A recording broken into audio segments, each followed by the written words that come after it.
Welcome to yet another episode of Let Us Talk. In today's topic, we are going to be covering a very interesting subject that is very near and dear to us, but many of us may not be aware of it and on how to apply it in our daily lives. And today's topic is that of Vedanta and Indian philosophy in general. The idea behind this talk is to provide an overview of how Indian philosophy has evolved and how it has evolved into some very interesting schools of thought which include Vedanta, which include philosophies like Jainism, Buddhism, which include philosophies like Sankhya, etc. etc. And what do these philosophies derive from? For us to begin, a great exercise would be to understand how the world functions in terms of its thinking, in terms of its political, economic and religious, philosophical thinking. We need to just take a moment to absorb how the world reacts to each other today and try and understand how this context has come to be. When it comes to Indian philosophy in general, what we are aware of today is a sort of a nebulous knowledge of, maybe the Vedas, maybe some of the religions that came out of Hinduism and have established an independent sort of, status. We can know a little bit about different gurus, we know a little bit about different texts here and there, but much of the core philosophy still remains very, very hidden from public view. In that context, I also want you to think about a life perhaps 4,000 years back. Think about a country like India, somewhere in northwest India, or maybe somewhere in Central Asia. We don't know, it's a matter of controversy, but think about life then. Think about life 4,000 years back, when we did not have the modern facilities, the modern amenities, the safety and security.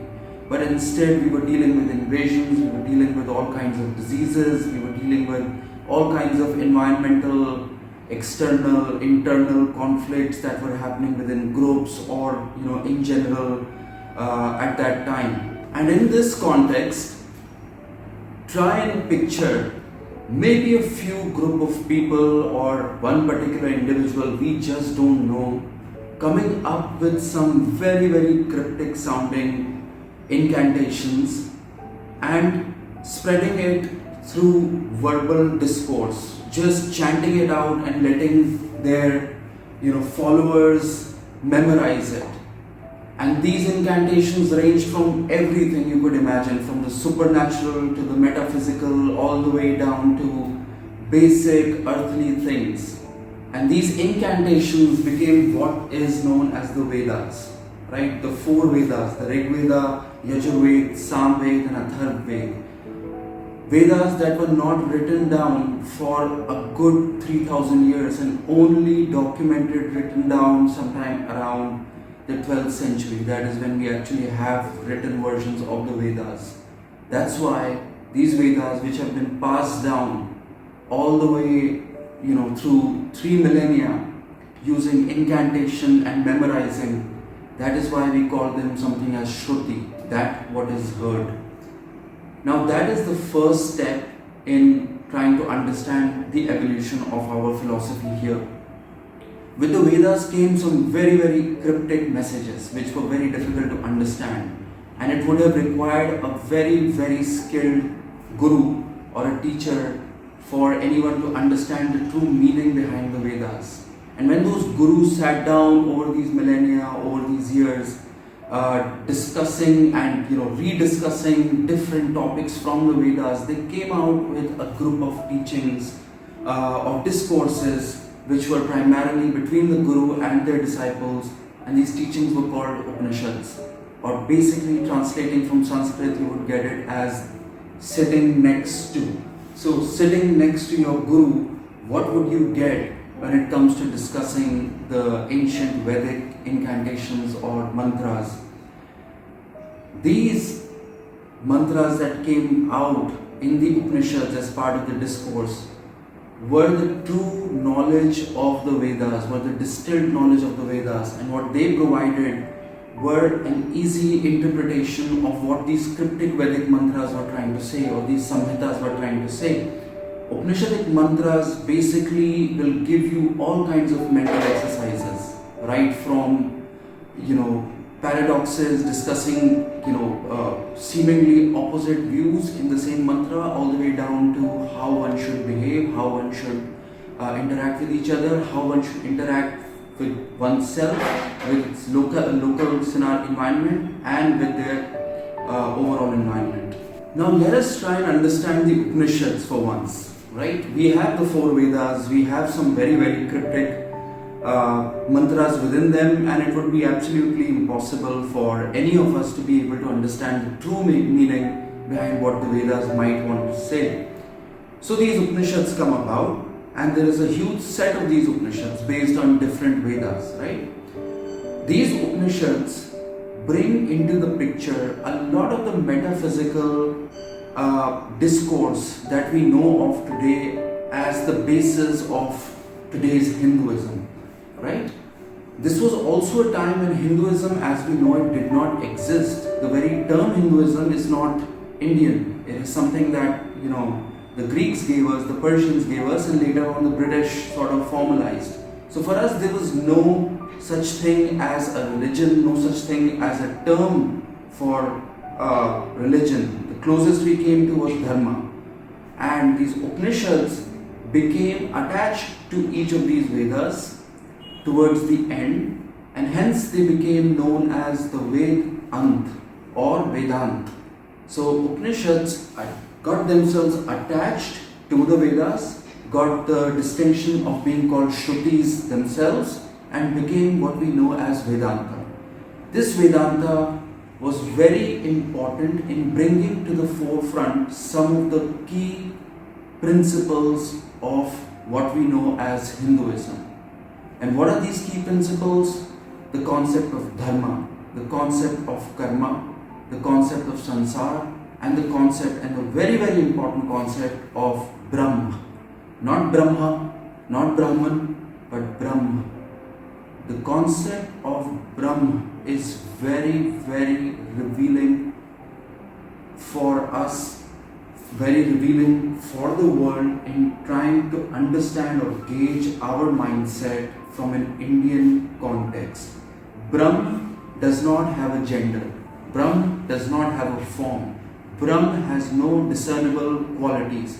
Yet, it is something that pervades everything. It is omnipresent. It is what powers everything. And it is not possible to describe Brahm. It is anirvachaniya. You cannot describe Brahm. That is very revealing. This very statement that Brahm cannot be expressed through our five senses is what is the core message of the Upanishads. What this tries to tell us is that we do not have to find something, that we do not have to go out and search for something, we do not have to go out and find something through experiment or through some other form, but rather try to experience it, which is the only way of actually knowing it. And how do you experience it is that you cannot experience it by looking at the Mayic world, that which is illusion, that which is not real, or well, it is real, but it is not exactly how it looks like. Something akin to how your shadow projects itself to the wall and somebody else considers your shadow to be your true self. Just like that, the very world that we live in is of that very nature. And that was the core message behind the Upanishads, that if you need to come to terms with yourself, come to balance with yourself, you must look within yourself to experience Brahm, which powers you and which powers everything and which connects you to everything. Now this very thinking or way of thinking was very, very critical to how our philosophy evolved from here on.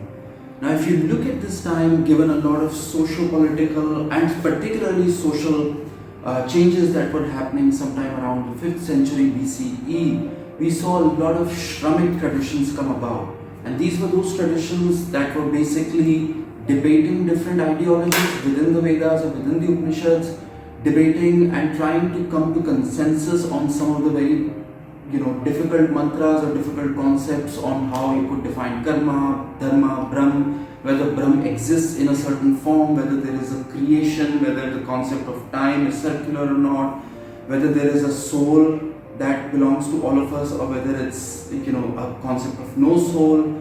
How should gods be perceived? So now, if you look at the Upanishads, some of these questions can seem to be very, very difficult to answer, and in modern times, such questions would probably lead to a lot of conflict. We did see a lot of conflict around these questions, to the point that new religions came out, particularly in the Abrahamic tradition, whether you take Judaism or Christianity or Islam. These questions meant a very dangerous conflict. But for us here in India, during the whole dharmic discourse, if you may say, it was just a matter of debate. For us, questions like whether soul exists or not was not something that we would pull swords out and kill each other on, but rather a matter of discourse somewhere in Banaras or Ujjain in the 2nd century BCE.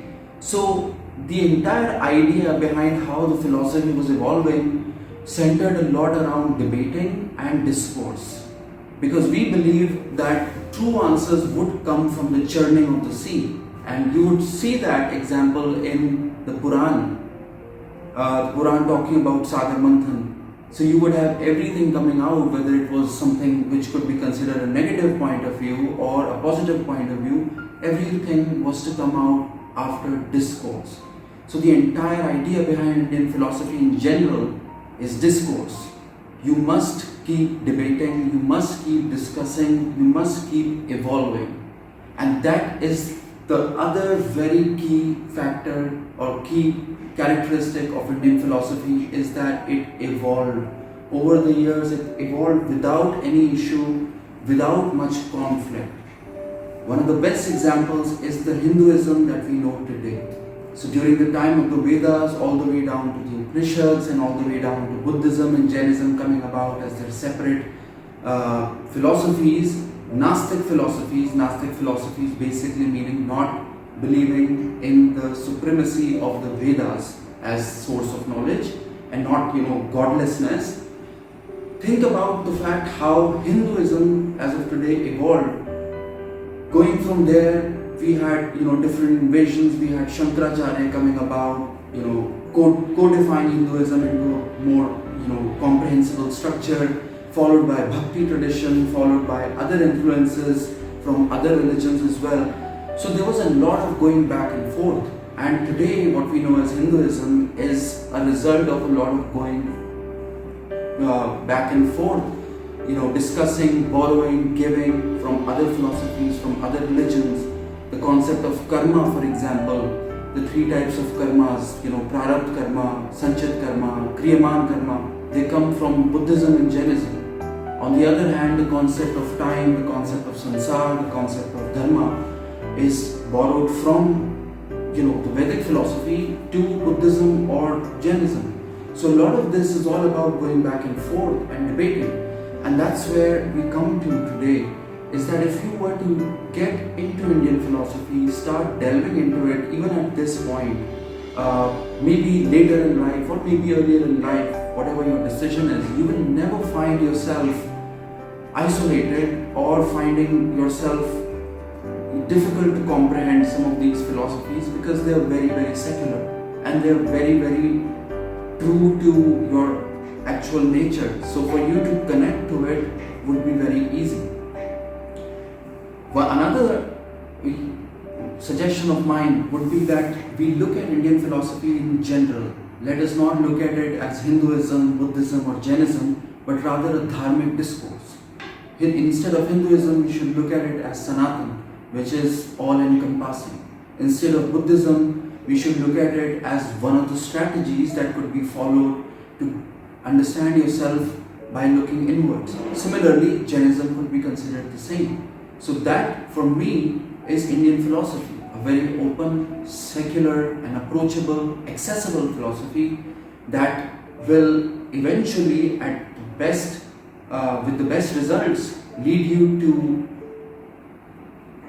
light, which, as one of our Upanishad says, Asatoma Sadgamaya Tamsoma Jyotirgamaya.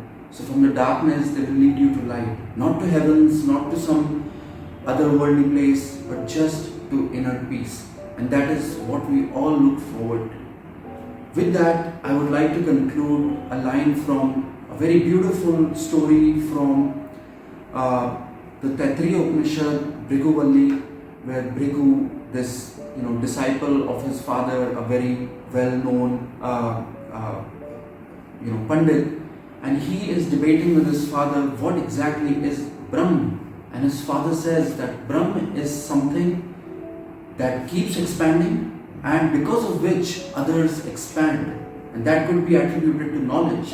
But he also says that because of which things originate, because of which things are preserved and into which things go is Brahm. So now, Bhrigu, please go, perform tapasya, perform research and figure out what exactly is the tattva that is Brahm.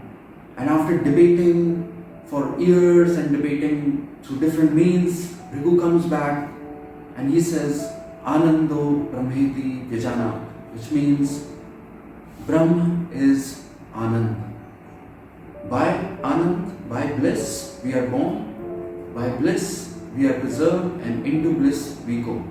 That simple mantra is in itself very, very revealing. I hope you enjoyed this session and we look forward to seeing you again. Thank you.